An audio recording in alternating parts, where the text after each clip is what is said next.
Hey, what's up, my little wormies? Bookwormies. Oh, I made tea. Earl Grey, hot. A little bit too hot there, buddy. If you can hear Grendel chomping away in the background, he's having dinner. I'm really sorry. I am here bringing you my May wrap up, all the books that I read in May.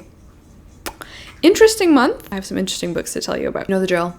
Get cozy or else. First book that I listened to in May was a cozy murder mystery. I have been leaning a lot more into the cozy genre, especially because I think a lot more books are coming out now with this trend of like, we want fantasy, we want murder, we want sci-fi, whatever, but we just want it to be cozy. Like, I just want a slice of life fantasy. More than anything, I want slice of life sci-fi. If anyone has any like slice of life cozy sci-fi books, please. For me, for some reason, summer is the time to read sci-fi. But in that vein, I picked up Shady Hollow by Juno Black. This started out so cute. So cute. This is set in the little town of Shady Hollow where the residents are all animals. I think they like all walk around on 2 feet. I don't know if that's really explicitly said, but it's kind of a Zootopia situation where all of the predator animals and prey animals, like, they just get along. We're all mixing. Everyone is cool with each other. No one's trying to eat each other. We are very civilized and we run coffee shops and we run boutiques and it's just like a good time, and we're all living together. So we're set in this little cutesy town where nothing too much ever really happens. The residents, the population is not very big. We have characters like Joe the Moose, who runs the coffee shop. We follow our main character, who is this fox named Vera Vixen, and she is the star reporter in this little town where nothing ever happens. Lenore the Raven, who runs the bookshop. We have this very industrialist Beaver, who runs like the town sawmill. A little dash of environmentalism in here as well, but everything kind of starts going to bits in this town when the toad, totally forget his name, shows up dead in his pond right next to the beaver's sawmill. And the police commissioner, who is a bear, fishes him out and he's like, oh boy, I think he has been murdered. Vera jumps on this because the police in Shady Hollow are not, you know, up to par. Like, I'm gonna try to sniff this one out and figure this one out myself. This book started so cute. Like, it was very charming. I feel like at the beginning, this is what I've been feeling like with the cozy fantasies that I've been reading, or cozy murder mysteries or whatever. At the beginning, they really lather it on thick. Like, they start so atmospheric, so cozy. You're like, I just love being in this little town. But then all of that just kind of dribbles out throughout the rest of the book. It leaks out. It's no longer in there. It's no longer fun. It's no longer charming. And in Shady Hollow's case, it just became very repetitive and honestly boring, because most of this book was just Vera going around interviewing animals, getting their sides of the story, leading us in circles, and it just lost all of the charm. And I think I'm not a big murder mystery girl, aside from like Agatha Christie and a couple other authors I've discovered. I just think cozy murder or cozy mystery at the end of the day is not really where I belong. That being said, I didn't guess correctly who the murderer was, so it kept me on my toes in that respect, but honestly not really. I was pretty flat-footed through all of this because I really didn't care at the end of the day about anything or anyone. Didn't care about any of the characters. There is a really, really grumpy owl named Heidegger, who is the philosophy teacher of the town. Unfortunately, Shady Hollow, first read of the month of May, only got 3 stars for me, and it's a huge long series. I think you can read them out of order, so not me like inadvertently starting more series, but just didn't love it. We're moving on to a 4-star, which I'm very happy about because I gave The Housekeeper and the Professor by Yoko Gawa 4 stars. This was the pick for the World Tour Book Club that I host on Fable, which is this really great app you can join completely for free below if you want, where I've turned my Reading Around the World challenge into a book club. And so for May, we went to Japan and we read The Housekeeper and The Professor. I love this cover. I think it's so it's just so gorgeous. It's so gorgeous. I found The Housekeeper and the Professor thrifted a couple of years ago. I picked it up, sat on my shelf for a stupidly long time, and I finally got to read it with all of you guys.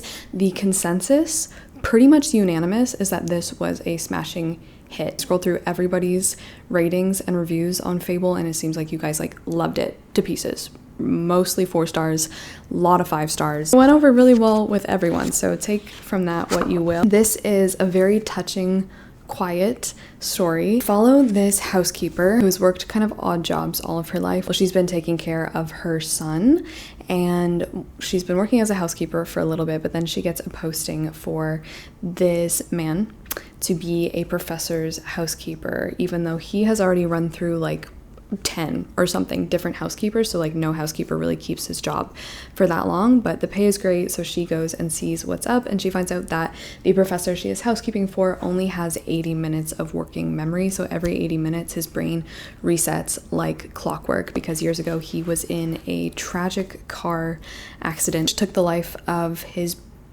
brother-in-law, and altered his brain forever. Before the accident, and even after the accident, he is a brilliant maths teacher. That is his thing, and the whole book is really truly revolving around math and the present moment and just like pure feeling. It explores deeply what it means to really have a connection and a relationship with someone outside of like a long-standing history or memory, or the ability to recall different steps or phases or times in your relationship with someone. It examines really just like that flash of connection and like community that you can have with ultimately a stranger, because when the professor resets every 80 minutes, the housekeeper and her son, whom he affectionately calls Root because his like haircut looks kind of like the square root sign, what their relationship is like. It was really, really, really, really sweet. Here it is. No good. Absolute rubbish, not any good. Literally never ever call me if you get on like How to Be a Millionaire, is that what it's called, and you get like a math question or something. Don't call me, you will lose. I'm no good at math. I've never been any good at math. That is not my strong suit, and so I was a little bit weary picking this one up, but god damn it, I love when I can talk about math or like physics or even just like chemistry, anything to do with numbers in like a literary sense. Like that is just where my jam is at. I think literature and science and math, they really do go hand in hand. And I think the housekeeper and the professor was so good with that, because like it's so good at taking like terribly difficult concepts, I would say sometimes in math, and just like using them to illuminate something in a relationship between two people. I honestly wish there had been a little bit more of that. It didn't focus on math as much as I wanted it to. If you also hate math, or even if you love math, I think this is the book for you. I just find a lot of very quiet Japanese novels not like overpoweringly emotional. They don't really pull it out of me. A lot of like very quiet, sweet novels by now, and they just don't really do it emotionally for me. So this only got like a pretty like standard 4-star, I would say, but I still really enjoyed it, and I would love to read more books with math. Honestly, I would love to read like a thriller about math. Next, I continued with the series. I know, round of applause, thank you. I read Spy Family volumes 3 and 4 in May. I like this and I miss it because I read these at the beginning of the month, and I just really am missing this world already. I'm out of volumes, fresh out of volumes, so I'm gonna need to go and pick up the next ones, because I really would like to make my swift way through these and not just set them down and never pick up the series again like I do with a lot of manga. If you've never heard of Spy Family, what are you waiting for? This follows a spy. This follows a spy who is tasked with taking down this man to ultimately bring about world peace. Hello, Grendel.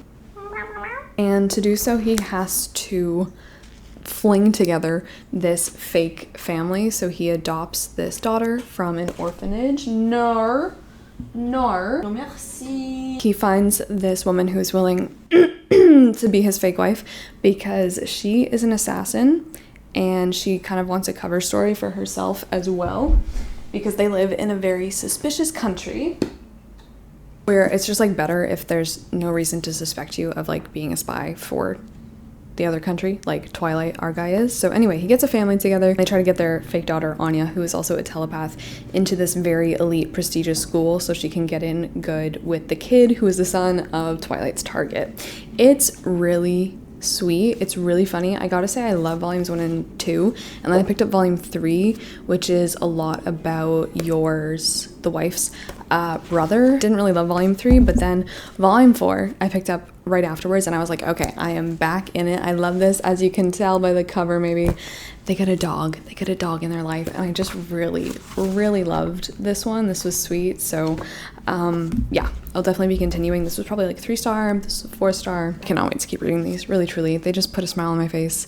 They're very lighthearted, very fun, honestly funny, some like laugh out loud moments, and it's just so sweet. There's like a dash of everything. This is like kind of some cozy slice of life shenanigans as well. So that is Spy Family. See, I hate having to do this to you. Speaking of cozy fantasy, cozy whatever, I picked up on audio A Wizard's Guide to Defensive Baking by T. Kingfisher. I heard about this right here on BookTube. I don't know why I said it like that. This sounded so cute. This is my first T. Kingfisher. Never read anything else by this author. This should have been 5 stars. This should have been 5 stars. And you know what? It literally started as a 5-star.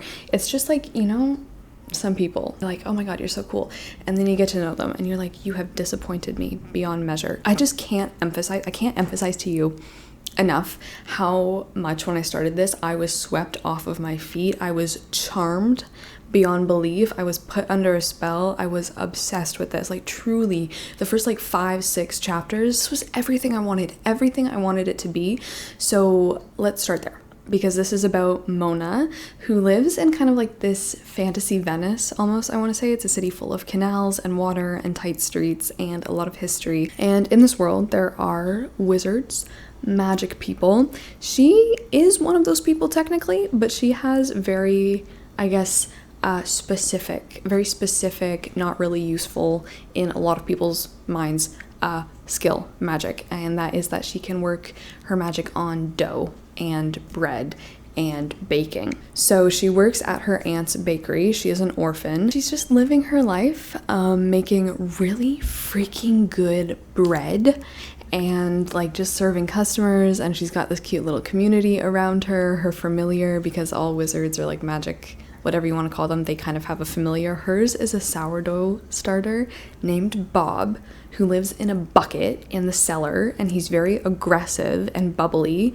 and it was just like so cute. The writing was gorgeous. I love how quirky it was. It wasn't too much. There is kind of like a community of like smaller magicers, they're called, who like all know about each other, and they're all like, no one really wants to use us for the army because there's a lot of wars going on in the kingdom. So they all just kind of like know each other and look out for each other a little bit. There's this woman named Molly, Knackering Molly, who his power is to reanimate the corpses of dead horses, just dead horses. She can be like, arise, he hath risen. The horse will get up and just like trot around, and it's just like the way that these people put their very specific weird skills to use is just wonderful. Of course, there's a huge theme of them not fitting in because they're not in the like military's eye, able to be used for battle or able to have their skills put towards anything useful for the kingdom, which obviously isn't true. But this whole book just really starts to change when little wizards like Molly and Mona start to get murdered. Like, they're just disappearing. Sometimes their bodies are found, and so Mona has to go into hiding because there is this plot or conspiracy to take out all of the wizards. I just feel like this didn't know what it wanted to be because it started so contained and small and just like in Mona's bakery, in her neighborhood, in her community, wonderful descriptions of the canal city, and it just got a little bit too large. And like, I think it just should have stayed focused on like honestly the day-to-day and had much smaller conflicts than the book eventually worked up to include. A lot of this is just like one plot when you can just see it the whole time and you're just like staring at the wall waiting for this thing to happen.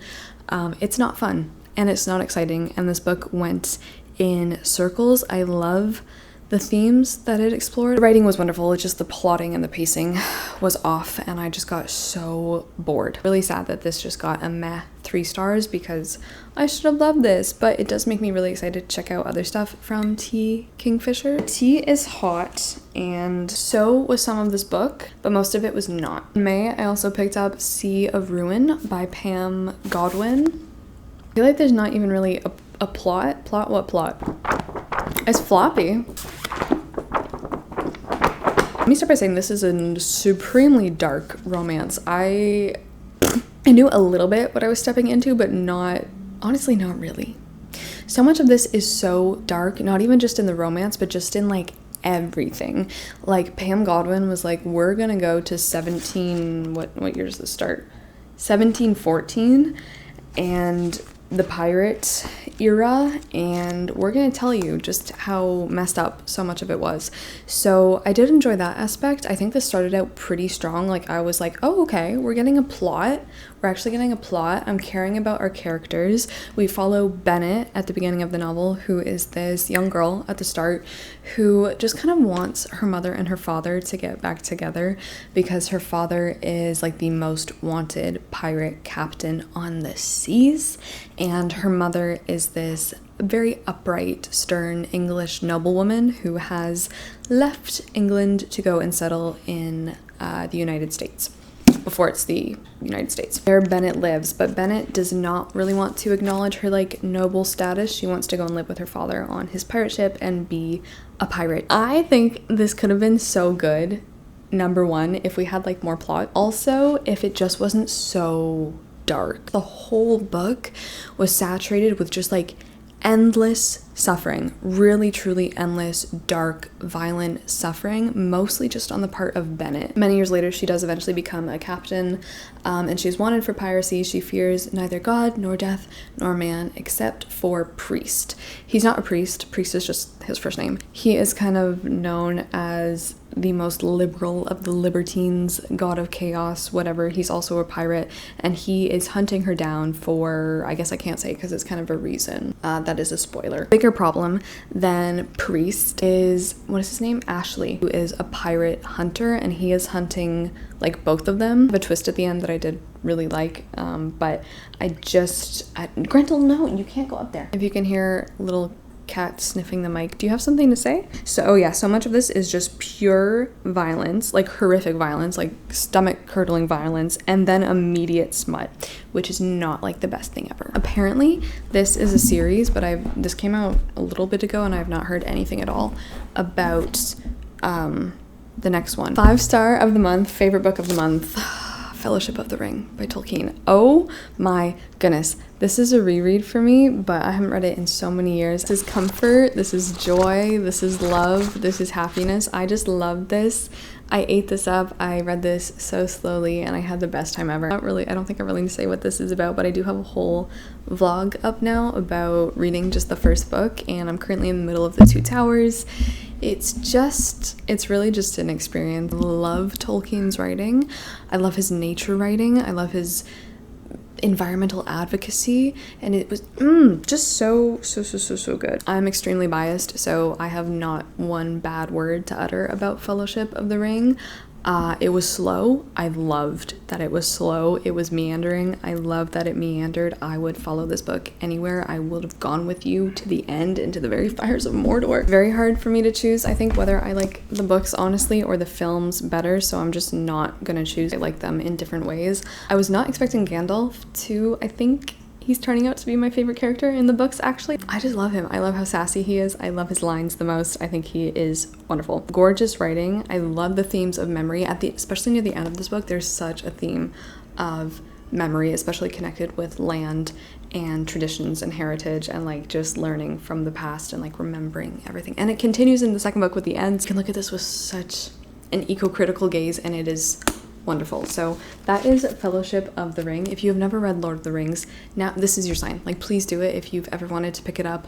5 stars. And next up, I listened to a nonfiction on audio, and that is EMDR and, oh God, what is it called?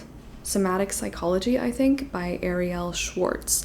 This is just a straight up textbook. This is 100% geared, like it's written for therapists. It's a textbook for therapists and like psychology students, but I am just really interested in psychology and trauma studies and a little bit in EMDR as well, which is eye movement desensitization and reprocessing, which is a treatment that I've never tried, but this book talks about, but I was a lot more interested in the somatic psychology portion of this textbook. So basically the description that I just wrote down, the discussion deepens into the science of embodiment through the lens of research on emotion, memory, attachment, interpersonal neurobiology, and the impact of trauma on overall health. Somatic psychology, which is just places such a huge emphasis on the body, is mostly what I'm just so interested in. And then the second half of the book, it goes into literally like step-by-step interventions, so like talking to the reader as if like you are a licensed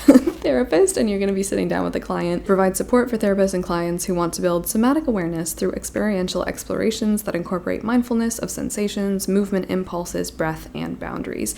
It was really interesting being on the other side, and like if I am in a therapy session, like understanding as like I just find the relationship between patient or client or just person, whatever, and therapist, I find that so interesting. It talks a lot about self-care for therapists, like what they're feeling. I just thought this book offered a lot of helpful just suggestions and a really interesting look into like why it's so important to place such a big emphasis on the somatic part of psychology and just like body work. Talk therapy is great, but I feel like that only really goes so far, and the body keeps the score, you know? Ever since I read The Body Keeps the Score a couple of years ago, which was I think a 5-star nonfic, just been incredibly interested in the memory of the body and like what the body knows. Next up, we go to Newfoundland, and I got 2 books read in May, even though I read a lot more books on my trip, but they spilled into June.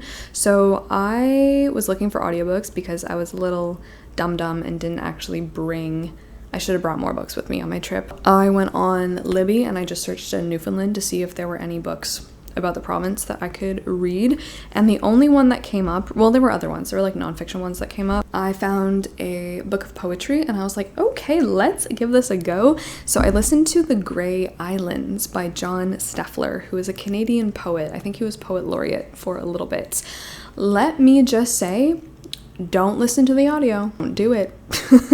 Do not do it. The audio file, I think this was recorded, it must have been recorded in the 80s, is so cracked. It is so cracked. I don't know if it's John Steffler who narrates his own poetry, but you have the narrator narrating, and the quality of the sound bits, the sound files, the recordings, so bad. That would have been maybe fine, but the production chooses to add in sound effects and music, and the audio, what audio balancing? There's no equilibrium here.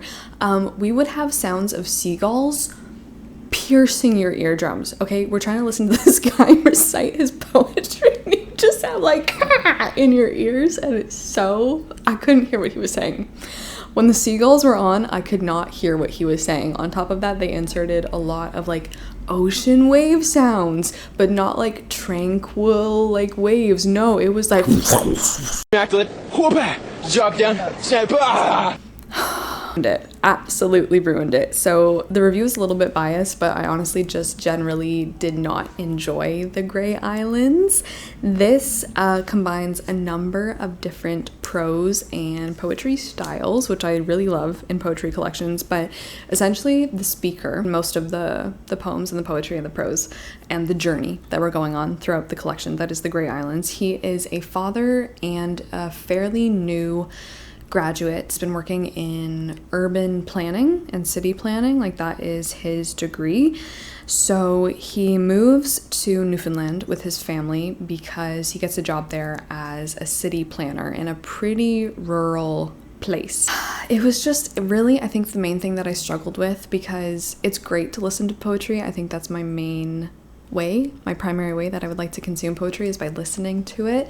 So the poems were fine. It was just like the whole story and the themes and everything that was like wrapped up in The Grey Islands. I really just had no sympathy or nothing for our speaker. He moves from Toronto to Newfoundland, and he just spends so much of the collection not necessarily bad-mouthing rural life and the province in general, and how a lot of things are like backwards and slow to change. So he tries his best to be a successful city planner, and he's like, oh my gosh, we're gonna like get this city together, we're gonna have huge beautiful buildings, we're gonna have festivals, tourist money is gonna pour in.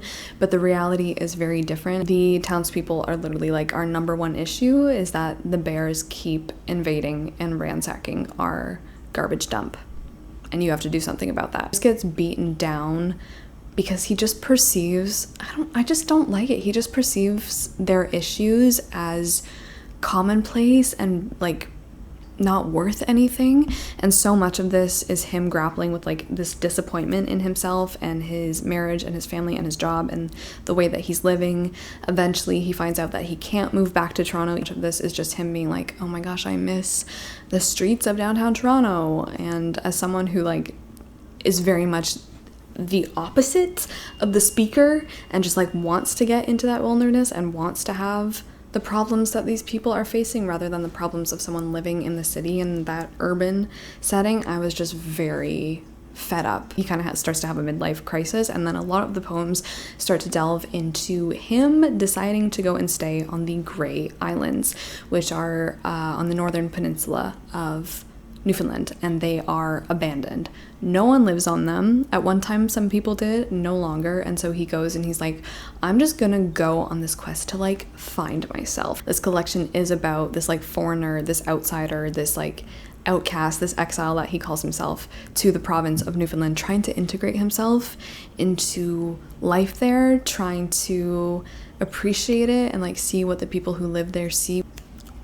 I don't know, just the way that it was written, it just felt very egocentric. It felt very anthropocentric. I think I gave this a really generous 3-star. Oh, something that I just adored. It's Lighthousekeeping by Jeanette Winterson. This was perfect to take on my trip. This was gorgeous. I wish I could have stayed in Newfoundland forever. I know that my trip vlog is coming, but I just want to say, gorgeous land, gorgeous people, the absolute kindest people that I've ever met in my life. Housekeeping by Jeanette Winterson. This is my second Winterson, and oh, this is so nice. This is so nice. I think something that I'm starting to learn about her books is that like I just have to like kind of let go and go with the flow. I feel like a lot of it is about, at the end of the day, just feeling, just vibes a little bit, because Lighthousekeeping is set on the northern tip of Scotland, and we follow this young girl named Silver, who does become an orphan. She loses her mother on like this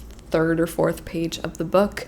Her father was okay, can I read you the first page actually? It's just like so flavorful and so beautiful. A lot of Jeanette Winterson's writing reminds me of Angela Carter, I feel like sometimes. I don't know. My mother called me Silver. I was born part precious metal, part pirate. I have no father. There's nothing unusual about that. Even children who do have fathers are often surprised to see them. My own father came out of the sea and went back that way.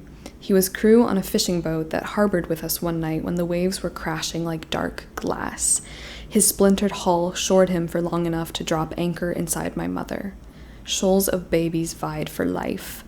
I won. Her writing is just so gorgeous. So this follows Silver's life after her mother dies, and like no one is really taking her in. Eventually she is taken in by this elderly man named Pew, who runs the lighthouse. Like he is the lighthousekeeper of Cape Wrath, where they live. And Pew, who is blind, starts to instill her with like a love, more than a love, like a need for stories and for storytelling. And it delves really into what is the chief job of the lighthouse keeper. I think it was just so affecting because so much of this is set around the time when most lighthouses started to become automated, and so they didn't need like people anymore. They didn't need lighthouse keepers anymore. They didn't need anyone keeping or tending the light. And it's just like, I feel like you don't really realize that loss until it's gone. And Pew just starts to tell Silver so much about how important it is, how stories are so important, how the lighthouse keepers functioned as so much more than just this like blaring light in the dark. So beautiful. This book has so much going on. We split, it's just like time and stories and memory. Jeanette Winterson, I think, deals in that a lot. We start to hear about, this book is kind of split between Silver and Pew's story, but then also flashes back into the Victorian period, also in Cape Wrath in Scotland, where there was this man who came to live named Babel Dark. His name is Babel Dark. What a sick ass name. He is a preacher. Like he moves to Cape Wrath to be a preacher. Other people feature in his story, like Charles Darwin, Robert Louis Stevenson, who may or may not, and Babel Dark may or may not have something to do with Stevenson's writing of Dr. Jekyll and Mr. Hyde. It was just so cool. So much of this is about like the preface, the what's it called? Epigraph. Remember you must die, Muriel Spark. Remember you must live, Ali Smith. So much of this is about like mistakes in loving and living and what you choose as like the number one in your life, the societal pressures. It was just gorgeous. I will say that the second half of this book for me kind of fell off. I was the most interested in Babel Dark's story because it's very dark, it's very spooky, it's very violent, definitely Dr. Jekyll, Mr. Hyde. I do think the other thing that prevented me from giving this a full 5-star is that in Lighthousekeeping, I feel like Jeanette Winterson tends to over-explain herself and tends to over-exhibit what it is she's really talking about. I think, like, no, as the reader, that is my job. Like, don't over-explain, don't let me in too much. She would craft like these gorgeous scenes, but then she would find it fit to put in like, this was this because of this, or like, this was this is what this symbol means. And I just really, that's a huge pet peeve of mine, because I'm like, just leave it. Like, just leave it. Have trust in me, have trust in your reader. I feel like nothing needs to be over-explained too much, but gorgeous, absolutely gorgeous. What should I do about the wild and the tame? Wild heart that wants to be free, and the tame heart that wants to come home. I want to be held. I don't want you to come too close. I want you to scoop me up and bring me home at nights. I don't want to tell you where I am. I want to keep a place among the rocks where no one can find me. I want to be with you. Just really good. 4 stars. I am so glad that I bought this, read this, picked this up. So many gorgeous quotes. I love her writing. That was the thing I think that stood out the most to me, is Jeanette Winterson's writing style. Absolutely gorgeous. Thank you so much for watching. Thank you for being here. Thanks for sticking around. If you got all the way to the end of the video, please leave me a little wave emoji. I hope you enjoyed your stay at the Emma Hotel this evening, and until your next check-in, that is when I will see you. Ciao.